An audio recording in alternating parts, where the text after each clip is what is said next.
تو اللہ تبارک و تعالیٰ شانہ فرماتے ہیں تبارک الذی بیدہ الملک وہو علی کل شیء قدیر۔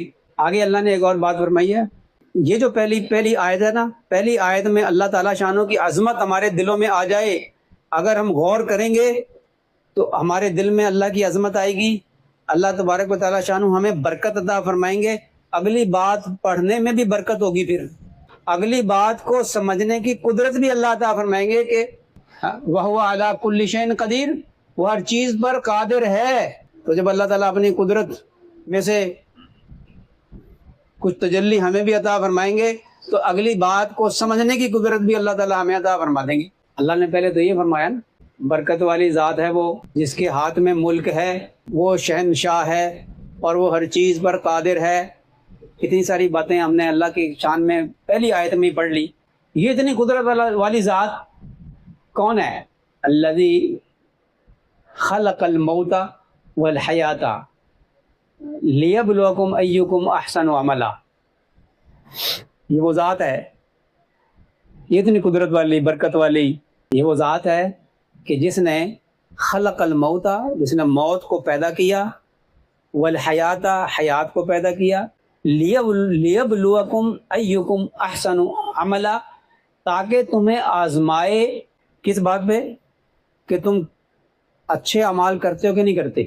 اچھا، قدرت والا اتنا کہ اس نے موت کو پیدا کیا اور حیات کو پیدا کیا۔ موت کو ذکر پہلے کیا اللہ نے، موت کا ذکر، حیات کا ذکر اللہ نے بعد میں کیا۔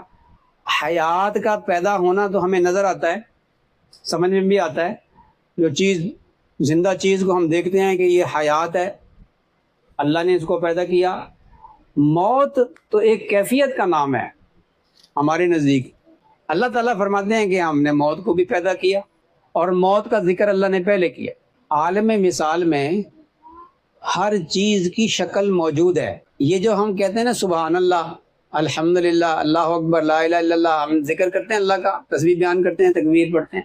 اللہ تبارک و تعالیٰ شانہ جو ہی ہم زبان سے یہ کلمات نکالتے ہیں، اللہ تعالیٰ شانہ ان الفاظ کو متشکل کر کے جنت کے اندر ایک درخت لگا دیتے ہیں، شکل بن گئی نا اس کی۔ اسی طرح موت، اس کی شکل موجود ہے عالم مثال میں۔ اللہ نے موت کو پیدا کیا ہے۔ قیامت کے دن جب جنتی جنت میں چلے جائیں گے اور جہنمی جہنم میں چلے جائیں گے تو ایک مدت کے بعد جنتیوں کو کہا جائے گا کہ جنت کے کنارے پر آ جاؤ، جہنمیوں کو کہا جائے گا جہنم کے کنارے پر آ جاؤ۔ درمیان میں اعراف ہے، اعراف، وہاں پہ ایک مینڈا لایا جائے گا، لوگ دیکھیں گے اور ہر ایک اس کو دیکھ کر سمجھ رہا ہوگا کہ یہ موت ہے، اس کو اللہ نے پیدا کیا۔ حضرت یحییٰ علیہ السلام کو بلایا جائے گا، حضرت یحییٰ علیہ السلام کے ہاتھ میں چھری ہوگی اور یحییٰ علیہ السلام کو حکم ملے گا کہ اس مینڈے کو ذبح کر دو، کیونکہ حضرت یحییٰ علیہ السلام کو یہ اعزاز اس لیے دیا جائے گا کہ حضرت یحییٰ علیہ السلام کو ذبح کر دیا گیا تھا، بادشاہ نے کروایا تھا ایک رنڈے کے کہنے پہ۔ حضرت یحییٰ علیہ السلام مینڈے پر چھری چلا دیں گے اور ایک فرشتہ اعلان کرے گا کہ آج موت کو بھی موت آ گئی، آج جنتی ہمیشہ ہمیشہ جنت میں رہیں گے اور جہنمی ہمیشہ ہمیشہ جہنم میں رہیں گے۔ الذی خلق الموت والحیات، اللہ نے موت کو پیدا کیا اور زندگی کو پیدا کیا، مرنے سے پہلے کی زندگی، مرنے کے بعد کی زندگی۔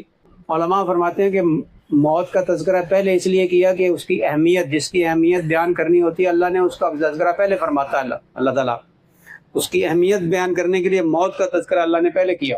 هو الذی جعل لکم السمع والابصار والافئدہ قلیلا ما تشکرون۔ فرمایا کہ اللہ وہ ہے جس نے کان دیے سننے کے لیے، آنکھیں دی دیکھنے کے لیے، دل دیا سوچنے کے لیے۔ کانوں کا ذکر پہلے فرمایا اللہ نے، کانوں کی فضیلت آنکھوں پر زیادہ ہے۔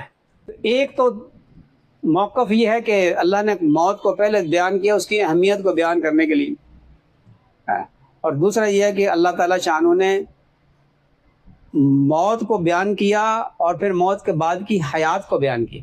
لیبلوکم ایکم احسن عملا، اس میں اس زندگی کا ذکر ہے۔ موت کو پیدا کیا، موت کے بعد کی زندگی کو پیدا کیا تاکہ تمہیں اس زندگی کے اندر آزمائے کہ اس زندگی کے لیے، موت کے لیے، موت کے بعد کی زندگی کے لیے کیسے اعمال کرتے ہو۔ اور اعمال اچھے وہی کرے گا کہ جس کے دل میں اللہ تعالیٰ کی عظمت ہوگی، اس نے اللہ کا کلام پڑھا، اللہ کیا فرماتے ہیں،